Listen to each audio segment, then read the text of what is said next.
नमस्कार, स्वागत आहे तुमचं अलकाराव किचनमध्ये. आज आपण बघतोय मस्त कुरकुरीत असे सोया चंक्स. तर त्यासाठी मी इथे मोठा बाउल भरून सोया चंक्स घेतलेले आहे आणि आता पाणी चांगलं गरम करायचं आणि गरम पाण्यामध्ये हे सोया चंक्स टाकून घ्यायचे. तर पाणी चांगलं उकळायचं आणि उकळत्या पाण्यामध्ये टाकून घ्यायचे सोया चंक्स. तर असा वरती फेस आला की गॅस बंद करून टाकायचा. आता त्यामध्ये मी चवीपुरतं मीठ टाकलेलं आहे आणि थोडीशी आपण त्यामध्ये अद्रक लसूणची पेस्ट टाकून घेऊया, कारण सोया चंक्सला स्वतःची अशी काही चव नसते, म्हणून आलं लसूण पेस्ट आणि मीठ टाकून घ्यायचं आणि फक्त 5 मिनिटासाठी ठेवायचं आपल्याला गरम पाण्यामध्ये. नंतर आपण काढून घेऊया. आता झालेलं आहे, गाळणीमध्ये काढून घ्यायचं आणि नंतर थंड पाणी टाकून घ्यायचं त्याच्यावर. तर आता आपण तळण्यासाठी कढईमध्ये तेल टाकून घेतो. तर हे सोया चंक्स मी पाण्यामधून काढून हाताने चांगले पिळून घेतलेले आहेत. असे एकदम ड्राय करून घ्यायचे. आता त्यामध्ये परत चवीपुरतं मीठ टाकायचं. थोडासा काश्मीरी लाल मिरची पावडर टाकलेली आहे मी. काळी मिरी पावडर टाकूया. आलं लसूणची पेस्ट टाकायची आहे आणि व्यवस्थित चोळून घ्यायचं आहे सगळीकडून सोया चंक्सला.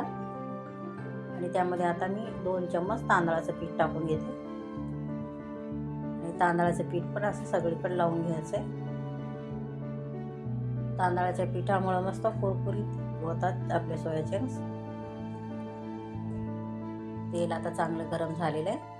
तर तेलामध्ये असं एक एक करून सोडायचे. एकदम असे टाकायचे नाही, नाहीतर मग ते एकमेकाला चिपकतील. ते एक एक करून असे आपल्याला तेलामध्ये सोडून घ्यायचे. हे सोया चंक्स खूप छान कुरकुरीत होतात, खूप छान लागतात. मुलाच्या टिफिनला पण आपण देऊ शकतो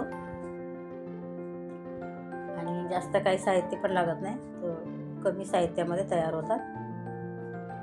असे आपण सगळीकडून आलटून पालटून फ्राय करून घ्यायचे. हे बघा, खूप छान कुरकुरीत तयार होतात. काढून घेऊया आता आपण.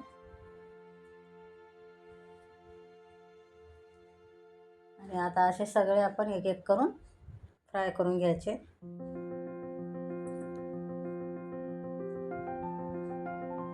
हे पण फ्राय झालेले आहे, काढून घेऊ आता.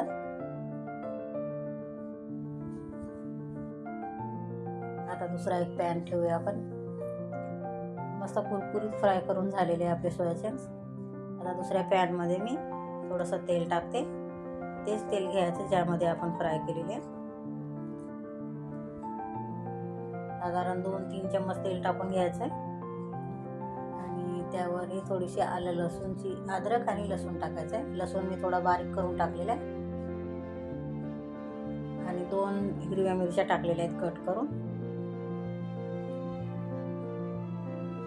कारण आपण त्यामध्ये काश्मीरी लाल मिरची पावडर टाकलेला. ते काय तिखट नाही जास्त, त्यामुळं 2-3 हिरव्या मिरच्या टाकायच्या आणि व्यवस्थित मिक्स करून घ्यायचं आहे.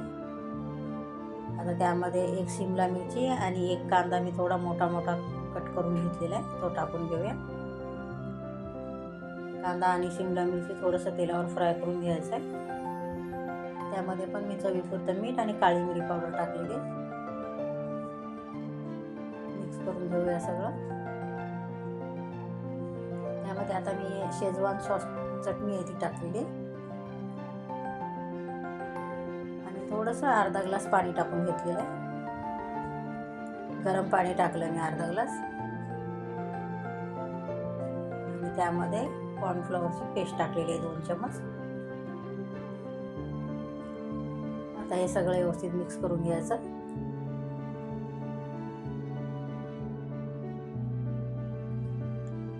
आणि त्यामध्ये हे सोया चंक्स टाकून घ्यायचे.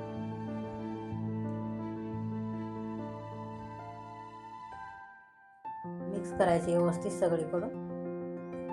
सगळा मसाला सोया चंक्सला लागला पाहिजे. 2-3 मिनिटं चांगलं मिक्स करायचं. आता रेडी आहेत आपले सोया चंक्स. वरून थोडीशी कोथिंबीर टाकायची आणि कांद्याची पात टाकायची. काढून घेऊ आता. तर खूप छान लागतात हे सोया चंक्स. एकदा नक्की ट्राय करून बघा. व्हिडिओ आवडला असेल तर लाईक करा. चॅनलवर नवीन असाल तर सबस्क्राईब करा. थँक्यू.